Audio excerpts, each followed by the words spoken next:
My name is Bob Chessia. I'm a trustee for Scituate Historical Society, and the Lawson show that we do was started by my parents years ago. My father had an uncle that worked for Thomas Lawson probably longer than anyone, so they knew all the stories. People are amazed when they hear the story about Thomas Lawson. They see the tower and maybe Lawson Park or Dreamworld and they think that was it. They don't realize that he had at one time 65 buildings, about 1,000 acres of land, several hundred employees. He probably had 200 horses, bulldogs. I think the kennel probably had close to 200 dogs at one time, a couple thousand birds, prize-winning cows. Everything he had was the best. I mean, when he entered a horse show at Madison Square Garden or Boston, he would take quite a few prizes. He had horses that never lost a competition. The same thing with his bulldogs. He'd enter bulldogs. They were his favorite dog. And they were kind of like Thomas Lawson. You either liked them or you didn't. And they would sometimes sweep. One year at Marshfield Fair, he decided he wouldn't take any prizes because all his horses won. So he deferred, and whoever came in second took first prize. He was actually the president of Marshfield Fair for a while. He spent a lot of his money there. What was unique about Thomas Lawson is he didn't believe in saving money, he believed in spending it. And he wasn't afraid to go broke. He would invest in something, he'd make millions of dollars, and the next day he'd lose it. But then he'd come back again. So he was at one time one of the 10 wealthiest citizens in the United States. He was what you would call a stock promoter. He would drive a stock up or down depending on what he wanted to do, and then he would either sell or buy and make quite a bit of money. The stock market was like the Wild West back then. It wasn't like it is today, and insider trading was basically not illegal. He was just a smart person and decided that he wanted to make a name for himself, and it was going to be making as much money as he could. His family was very poor.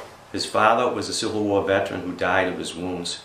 So Thomas went as a young boy to Boston and saw a window that said boy wanted, and he got a job there.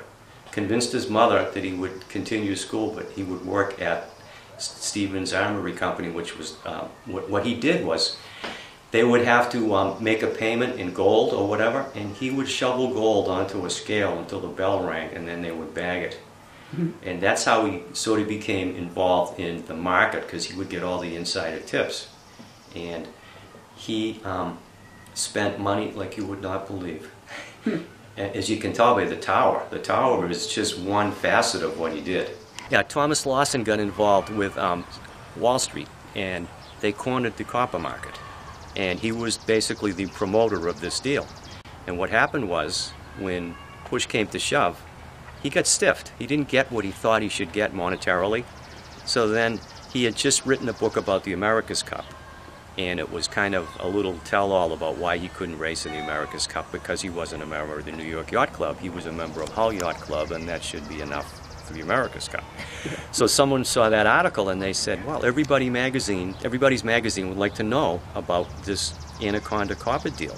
So he wrote articles naming names, money that was exchanged, and he was trying to break the system, which he considered the stock market with insider trading and so on and so forth.